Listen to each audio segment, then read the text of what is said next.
तो आज हम बात करेंगे कि वर्क स्ट्रेस का क्या इम्पैक्ट होता है हमारी लाइफ में। जैसे कि आपने देखा है कि हमारी लाइफ आजकल बहुत भाग दौड़ वाली हो गई है, बहुत स्ट्रेसफुल हो गई है, जिसका इम्पैक्ट हमारी हेल्थ पे पड़ रहा है। इसमें से हमारा मेन इम्पैक्ट पड़ रहा है फर्टिलिटी पे।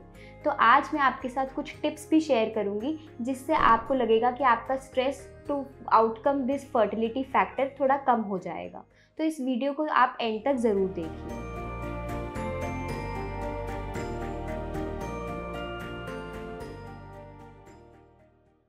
Hello everybody, I am Dr. Avnika Kapoor. I am fertility expert in Ziva Healthcare Center.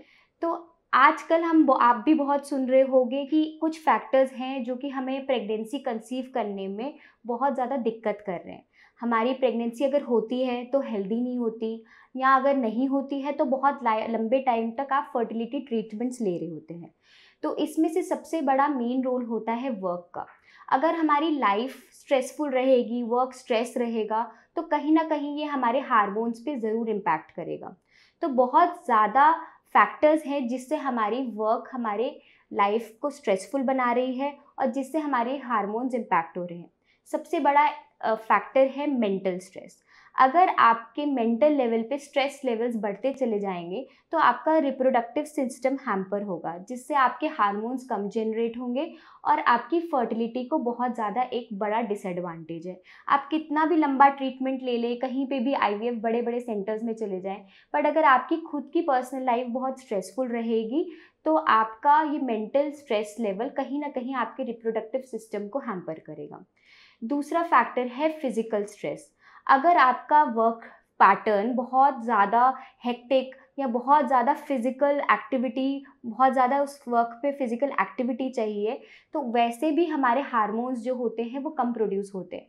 ऐसे कारणों से जो ईस्ट्रोजन लेवल्स होते हैं, जो कि हमारे प्रेगनेंसी कंसीव करने में हेल्प करता है, वो कम हो जाता है और टेस्टोस्टेरोन लेवल्स बढ़ जाते हैं, जिससे तरह तरह की बीमारियां बढ़ जाती हैं और हमारी फर्टिलिटी इश्यूज हो जाते हैं।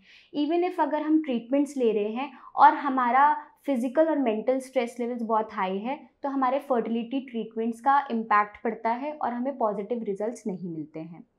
तीसरा फैक्टर है हमारी नाइट शिफ्ट्स होना। अगर आपके लाइफस्टाइल में, आपके वर्क पैटर्न में नाइट शिफ्ट्स का इन्वॉल्वमेंट है, चाहे वो डॉक्टर हो, चाहे वो कोई और आईटी कंपनीज़ में हो या कॉल सेंटर्स में हो, अगर आप नाइट शिफ्ट्स में काम करेंगे और आपका वर्क आवर्स बहुत लंबे होंगे तो कहीं ना कहीं आप स्लीप डिप्राइव रहेंगे, आपकी नींद कम रहेगी, आप हैप्पी हार्मोन्स आपकी बॉडी में जनरेट नहीं होंगे, आपका स्ट्रेस लेवल बढ़ेगा। तो ये जितने भी हार्मोन्स हैं वो कम प्रोड्यूस होंगे और आपके रिप्रोडक्टिव सिस्टम को हैम्पर करेंगे, फीमेल्स के एग काउंट को कम करेंगे और मेल के स्पर्मेटोजेनेसिस को ये हैम्पर करेंगे। मतलब जितने भी शुक्राणु जो आपकी बॉडी में, जो मेल की बॉडी में पैदा हो रहे हैं, कहीं ना कहीं वो उधर वो डिफेक्ट करेंगे। लास्ट फैक्टर है ऑक्यूपेशनल हजार्ड्स। ऑक्यूपेशनल हजार्ड मतलब जो भी आप काम कर रहे हैं, कुछ उसमें ऐसे केमिकल या रेडिएशन फैक्टर्स हैं जो कि फर्टिलिटी को हैम्पर कर रहे हैं।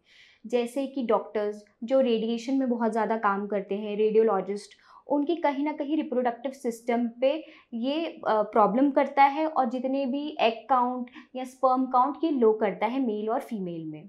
दूसरा होता है जितने भी रबर फैक्ट्रीज़ या लुब्रिकेंट फैक्ट्रीज़ या कहीं पे भी केमिकल फैक्ट्रीज़ में जो भी वर्कर्स काम करते हैं, उनको सबसे ज़्यादा देखा गया है कि फर्टिलिटी प्रॉब्लम्स होती हैं। तीसरा है जो फीमेल्स बहुत ज़्यादा नेल पॉलिश या थिनर्स यूज़ करती हैं, उनमें ये केमिकल्स की वजह से कहीं ना कहीं ये स्टडीज़ ऐसी दिखाई हैं कि रिप्रोडक्टिव सिस्टम में एग काउंट कम करता है और फीमेल हार्मोन्स को कम प्रोड्यूस करता है। तो कहीं ना कहीं ये उनकी फर्टिलिटी को कहीं ना कहीं डिसएडवांटेज हो रहा है। जितने भी आजकल नेल पॉलिश या एक्रिलिक नेल आर्ट्स चल रही हैं, ये बहुत रेयर आपने सुना होगा, बट ये भी कहीं ना कहीं एक इम्पैक्ट कर रही हैं आपकी रिप्रोडक्टिव सिस्टम्स पे। कार्बन डाइसल्फाइड्स हैं, पॉलीक्रोनिक सल्फाइड्स हैं, ये सारी चीज़ें केमिकल इंडस्ट्री, रबर इंडस्ट्रीज़, इन सब में पाई गई हैं जो बॉडी में जाके एक्सपोजर से कहीं ना कहीं रिप्रोडक्टिव सिस्टम को ख़राब करती जा रही हैं।